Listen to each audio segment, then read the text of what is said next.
क्या है, जिस तरह से हिंदी में कुछ शब्द ऐसे होते हैं जिनमें अनेक शब्दों के लिए एक शब्द लिखना पड़ता है, जिस तरह से ऐसी जगह जहां पर अनाथ बच्चों को रखा जाता है उसको क्या कहते हैं, अनाथालय कहते हैं। कोई ऐसी पत्नी जिसका पति मर गया उसको क्या कहते हैं, विधवा कहते हैं। और ऐसा कोई लड़का जिसकी शादी ना हो उसको खुश कहते हैं, खुशकिस्मत। और लड़की है तो उसको हम आजाद कहते हैं। उसी तरह से अब जैसे आज जितना आजाद आप हैं या जितनी आजाद है उतनी आजाद फ्यूचर में भी रहने के चांसेस हैं नहीं। आज पता लगा कोई बच्ची हो संडे को 8 बजे भी उठती है, कोई बोलने वाला नहीं। वहां संडे हो या मंडे 5 बजे उठ जाना, नहीं तो ऑक्सीजन चलना शुरू कर देगी। खैर देखिए, वन वर्ड सब्स्टिट्यूशन यानी अनेक शब्दों के लिए एक शब्द। अब पहला वर्ड आपका है one who believe in existence of God. Believes का मतलब यकीन, एग्जिस्टेंस का मतलब मौजूदगी, और गॉड मतलब ईश्वर। यानी ऐसा इंसान जिसका ये मानना हो कि ईश्वर है उसको हम क्या कहते हैं, तो हिंदी में तो कहते हैं आस्तिक और इंग्लिश में कहते हैं थीस्ट, THIES। ठीक है, ऐसा इंसान जो ये माने कि ईश्वर है उसको हम थीस्ट कहते हैं। अगला है one who does not believe in existence of God. यहां डज नॉट लग गया, यानी ऐसा इंसान जिसका मानना ये ईश्वर है ही नहीं। ये वो लोग होते हैं जो साइंस के 2 अक्षर के जानकार होते हैं और वो सीधा ईश्वर को ठुकरा देते हैं, कहते हैं ईश्वर अगर है वास्तव में तो अच्छा है कि नहीं है ईश्वर, आपका क्या मानना है ना, ईश्वर है वास्तव में ना। अच्छा, सारी चीज हवा है, पानी है, बरसात है, मौत है, सब डिसाइड करने वाला ईश्वर है।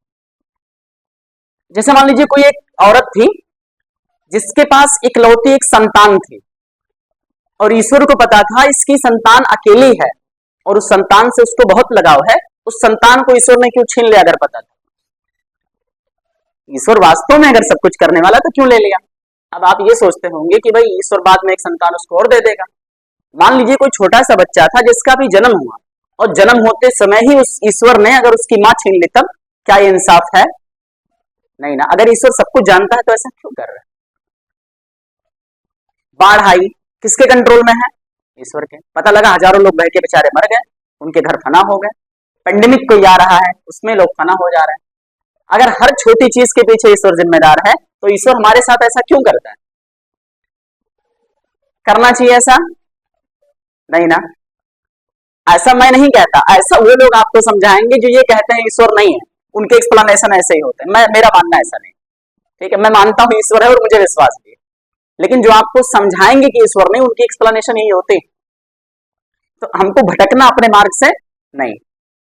उनका कहना होता है कि जब भी हमारा मूल्यांकन होगा हमारे कर्मों के हिसाब से होगा। हम कितने वक्त के नमाज के पाबंद हैं, कितना पूजा पाठ करते हैं, इससे कोई मतलब नहीं। पता लगा मस्जिद में बैठे वजू बनाए बतिया रहे हो पंचायत, जैसे मस्जिद के बाहर निकले फिर से गिबत शुरू। पूजा पाठ कर रहे थे, हाथ जोड़े खड़े हो और ध्यान कहीं और लगा, ऐसे में ईश्वर आपकी सुनेगा नहीं ना। तो फिर कहते हैं कबूल नहीं हो रहा।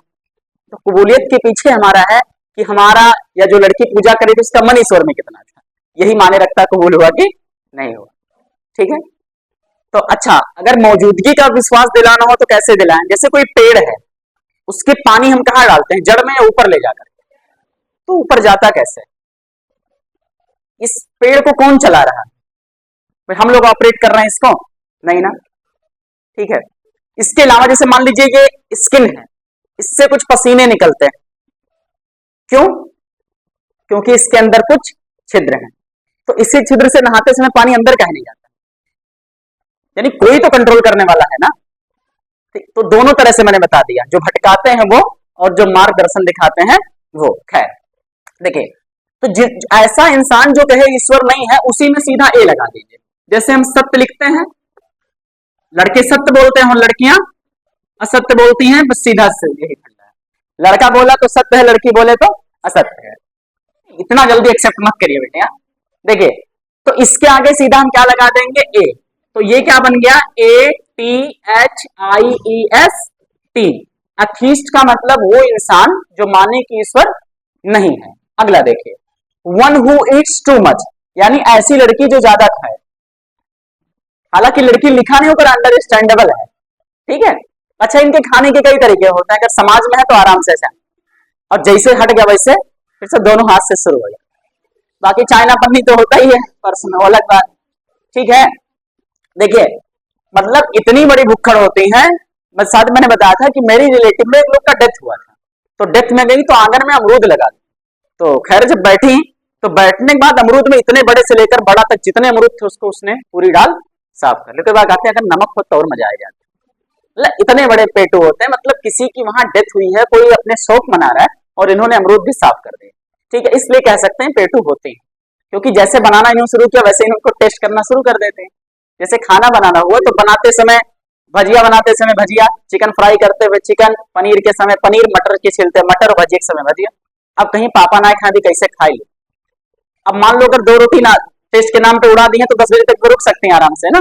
कोई कसम खाने लाके जिसने ना खाया बनाते समय, मटर छिलते समय मटर, भजिए के समय भजिया, या गोभी जो है फ्राई करते गोभी, है कोई ऐसा? नहीं है ना, बस ठीक है। सच जब स्वीकार करते हैं तो अच्छा लगता है। खैर, तो देखिए बेटा, ऐसी लड़कियां जो ज्यादा खाती हैं उनको हम कहते हैं ग्लटन। ग्लटन का मतलब होता है पेटू, भुक्खड़। ठीक है, अच्छा लड़का है तब क्या कहेंगे? तब भी ग्लटन ही कहेंगे। ठीक है, लेकिन ये कम खाते हैं। ये वो लड़के हैं जो घर पर 100 ग्राम खा लेते हो, जब शादी में जाते हैं तो कम से कम 400 ग्राम। देखिए बेटा, पीरियड ऑफ 10 ईयर, 10 साल के समय को हम हिंदी में दशक और इंग्लिश में डिकेड कहते हैं। ठीक है, डिकेड कहते हैं। ठीक है, और पीरियड ऑफ 10 ईयर, जब 100 साल का समय होता है तब उसको हम सेंचुरी कहते हैं और हिंदी में शताब्दी कहते हैं। इसमें फर्क क्या है? अगर कोई इंसान अविवाहित है तो सेंचुरी जिएगा, और जैसे उसकी शादी हुई वो डिकेड जिएगा। सीधे सी बात। ठीक है, बस। नहीं सही है बेटिया। देखिए मान लीजिए लगभग उसकी शादी कितने साल पर होगी? 30 साल पर। उसके बाद ज्यादा ज्यादा कितना जी लेगा? ज्यादा ज्यादा 80, तो 30 तो हरियन जी रहा, तब शादी में रहा, तो 5 डिकेड तो जिया। ठीक है, इसीलिए हम कह सकते हैं इसमें डिकेड और सेंचुरी में फर्क। अगला, women whose husband is dead, ऐसी कोई औरत जिसके पति का देहांत हो गया, उसको हिंदी में हम कहते हैं विधवा और इंग्लिश में कहते हैं विडो। ठीक है, अब हम ऐसे भारत में रहते हैं जहां एक वक्त पर इनको जिंदा जला दिया जाता था, जिसको कहते थे सती प्रथा। क्या वो एक अच्छी प्रथा थी? नहीं। क्या ये ऐसी प्रथाएं आज भी जिंदा हैं? नहीं है, लेकिन कुछ प्रथाएं हैं। जैसे मान लीजिए किसी लड़की का विवाह हुआ, विवाह के बाद वो अपने घर गई, नए वाले घर, और उसके जाते ही उसके 10 दिन के अंदर उसके ऑक्सीजन का डेथ हो गया, तब ये लड़की शुभ नहीं है, एक गोड़िए नहीं सही। ऐसे समाज में हम जी रहे हैं। बताइए उस लड़की ने आकर मार दिया है? नहीं ना, अभी धीरे धीरे मारती हूँ, डायरेक्ट नहीं मारेंगे। देखिए, women whose husband is dead तो हो गया विडो, हिंदी में कहते हैं विधवा। Man whose wife is dead, ऐसा आदमी जिसकी पत्नी मरी हो उसको हम कहते हैं विडोवर। ठीक है, अगला, अच्छा अगर वो अविवाहित है तब वो क्या कहलाएगा? Bachelor, BACHELOR। ठीक है, अगला, government by the people and for the people, यानी सरकार लोगों के द्वारा लोगों के लिए। जिस कंट्री में हम रहते हैं वहां पर भी है डेमोक्रेसी, प्रजातंत्र जिसे कहते हैं, जिसमें हम वोट दे करके अपने शासक को चुन सकते हैं। वोट देने के लिए हमारे पास कितने साल की उम्र होनी चाहिए? और साथ साथ में वोटर लिस्ट में नाम होना चाहिए, तब जाकर आप वोट दे सकते हैं। ठीक है, और देश का विकास तभी होगा जब वोट मुर्गा, मछली, शराब और पैसे पर नहीं दे जाए। कोई भी इलेक्शन हो रहा है, आपने प्रधान को पहले पैसा लेकर वोट दो, प्रधान काम करेगा? नहीं, देखो प्रधान कमोए नहीं कुछ करते हैं। प्रधान अगर 5 लाख लगे हैं तो पहले 10 लाख वसूली, उसके बाद उनकी नियत खराब हो जाए। ठीक है, अच्छा प्रधान अक्सर होता कौन है, पुरुष या महिला? पुरुष, क्योंकि महिलाओं के पास इतना जिगर ही नहीं है कि लूट ले। ठीक है, इनके पास इतनी, ये 10-5 चोरा खुश रहा, ज्यादा ज्यादा 150, इससे बड़ा चोरी ना कैसे करती। ठीक है, उसके लिए जिगर में जिगरा होना चाहिए। देखिए, तब गवर्नमेंट जहां लोग अपने शासक को जहां लोग वोट देकर चुनते हैं, उस टाइप ऑफ गवर्नमेंट को हम इंग्लिश में कहते हैं डेमोक्रेसी।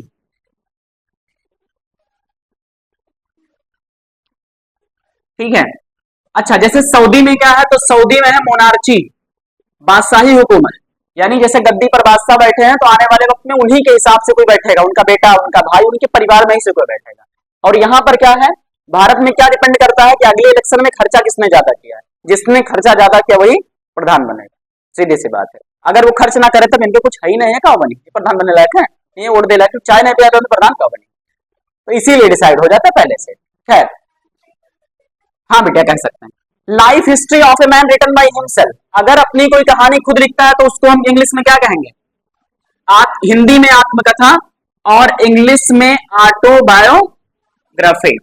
और अगर कोई और लिखता है तब तो होता है बायोग्राफी, जिसका मतलब होता है जीवन परिचय, ये होता है आत्मकथा। ठीक है, अगला असेंबली ऑफ लिसनर, सुनने वाले, अगर श्रोता कर बैठे हैं तो उनको हम क्या कहेंगे? ऑडियंस। और कोई चीज ऐसा जो है जो सुना ना जा सके उसको कहते हैं इनऑडिबल। और जैसे गाना वगैरह सुनते हैं तो ऑडिबल होता है, उसको सुना जा सकता है। अगला one who does not eat meat, जो मांस मछली ना खाता उसको क्या कहेंगे? वेजिटेरियन। और जो खाता हो उसको, स्पेलिंग कितना गलत हो रहा है,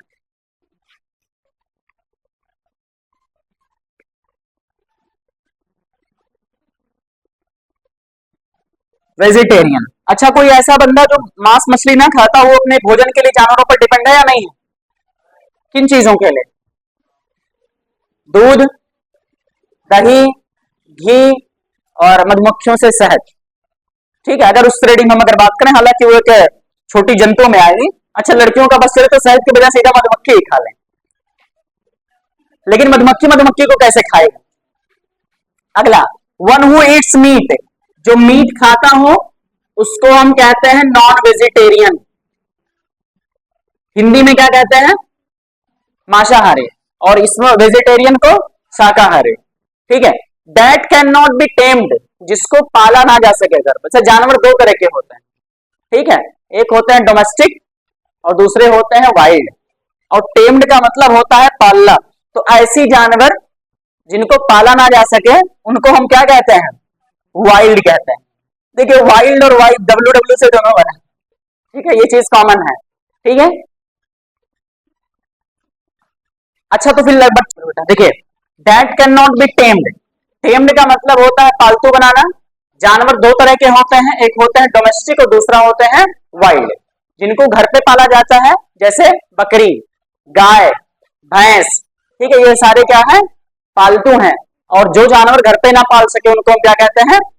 वाइल्ड कहते हैं। तो ये हो गया। अगला है a child whose parents are dead, ऐसा बच्चा जिसके माँ बाप मर चुके हो उसको हिंदी में क्या कहते हैं? अनाथ। और इंग्लिश में कहते हैं ऑर्फन।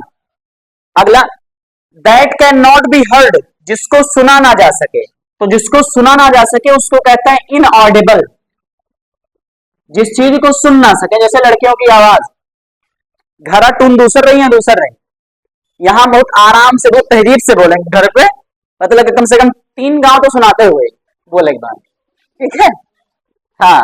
अगला है that which is fit to be eaten, ऐसी चीजें जिसको खाया जा सके उसको हम क्या कहेंगे?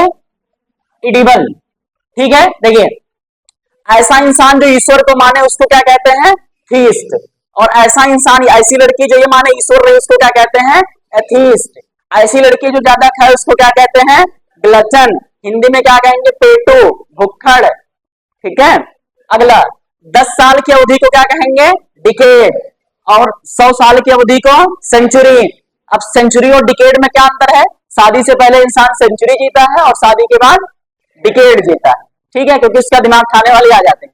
अच्छा, मैंने तो ये भी सुना है कि जब किसी का विवाह हो जाता है तो उसको मच्छर काटना बंद कर देती। अच्छा, आप साइंस के जानकार हैं, आप ये भी जानते होंगे हमेशा कौन काटता है, मेल या फीमेल? मादा मच्छर ही तो काटती है, यानी खून चूसने का काम इनका, ये बात सिद्ध है। मैं नहीं कह रहा, ये आपकी बायोलॉजी कहती है।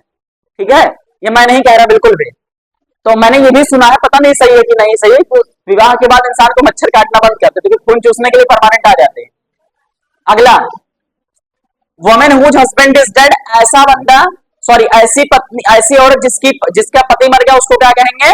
विडो। और ऐसा आदमी जिसकी पत्नी मर गई है उसको विडोवर। और आदमी अगर कुमारा है तो उसको कहेंगे बैचलर। अगला आपका है जब हम वोट देकर अपने शासक को चुनते हैं तब डेमोक्रेसी। जब हम अपनी कहानी खुद लिखते हैं तब ऑटोबायोग्राफी। अगला है सुनने वाले के समूह को ऑडियंस। ऐसा बंदा जो मीट ना खाता हो वो वेजिटेरियन। ऐसा बंदा जो मीट खाता हो वो नॉन वेजिटेरियन। जिसको पाला ना जा सके वाइल्ड। ऐसा बच्चा जिसके माँ बाप ना हो उसको ऑर्फन। जो सुना ना जा सके इनऑडिबल, जैसे लड़कियों की आवाज। Which can not be fit to be, which is fit to be eaten, जिसको ठूसा जा सके, खाया जा सके उसको इडिबल। जैसे जो आप तेल खाते हैं उस पर लिखा था इडिबल ऑयल, इंजन ऑयल नहीं होता है, ठीक है। अगला, अच्छा इंजन ऑयल खा लेंगे तो क्या होगा, तो लड़कियां पी लें तो उनकी आवाज साइलेंट हो जाएगी, बोलेंगे लेकिन आवाज कुछ बाहर नहीं निकलेगी अगर पी ले तो, ठीक है। लेकिन कचड़ा पिया रह जाता, कचड़ा लगाया जाता, कल बताया। अगला, विच इज नॉट फ्रेश, ऐसी चीज जो ताजा ना हो।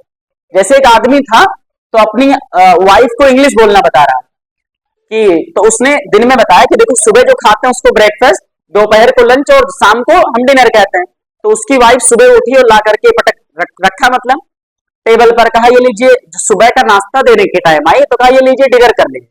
तो कहा पागल औरत तुझे कितनी बार बताया कि डिनर हम इसको नहीं कहते हैं, डिनर तो हम रात वाले को कहते हैं। तो उसने कहा राती वाला बेचारा तो क्या खा ले, डिनर तो खा रहा है, ठीक है। तो वो अपनी जगह पर सही थी। खैर सही माने में इसको हम क्या कहते हैं, स्टेल।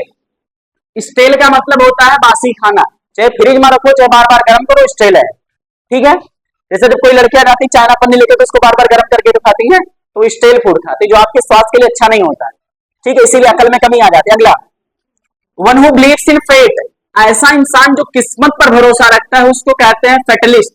और फेटल का मतलब होता है घातक जानलेवा, यानी कुछ लोग ऐसे लोग ईश्वर चाहिए तो पास हो जाते, अब बैठा है आराम से पलटे मारे, तो ईश्वर ऐसा नहीं। हाँ ये बात भी हकीकत है कि आपकी कामयाबी 80% आपके हार्डवर्क पर और 20% लक पर डिपेंड करती है, लेकिन कुछ जने का पलट के 80% लक और 20% मेहनत करते, ठीक है। तो ये थोड़ा सा भी वक्त है, इतना ज्यादा डिपेंडेबल मत होइए, ठीक है। अगला, विच कैन नॉट बी बिलीव, जिस पर यकीन ना किया जा सके, जैसे लड़कियों की बातें, तो इसको कहेंगे अनबिलीवेबल। जिस पर यकीन ना किया जा सके, जिस पर यकीन कर सके वो बिलीवेबल यानी लड़के। B for boys and B for believable, मेरी कोई गलती नहीं, पहले से बताई। Life history of a man written by someone else, अगर आपकी जीवन के बारे में कोई और लिखता है तो उसको क्या कहते हैं, बायोग्राफी। तो ये थे कुछ वर्ड्स जो आपकी एग्जामिनेशन पॉइंट ऑफ व्यू के लिए इंपॉर्टेंट है, ठीक है। अभी तो ये सिर्फ 20 से 25 है, आपको कम से कम 50 से 60 आपको पढ़ना पड़े, और ये एमसीक्यू में आएंगे, ठीक है। जैसे आपका दिया हुआ है one who believes in existence of God, theist atheist या दो शब्द और दे देगा, तो उसमें से करेक्ट क्या होगा, जो ईश्वर में भरोसा रखता है उसको क्या कहते हैं, और जो नहीं रखता उसको एथीस्ट, जो कह सकते हैं कि मांस वगैरह खाता है उसको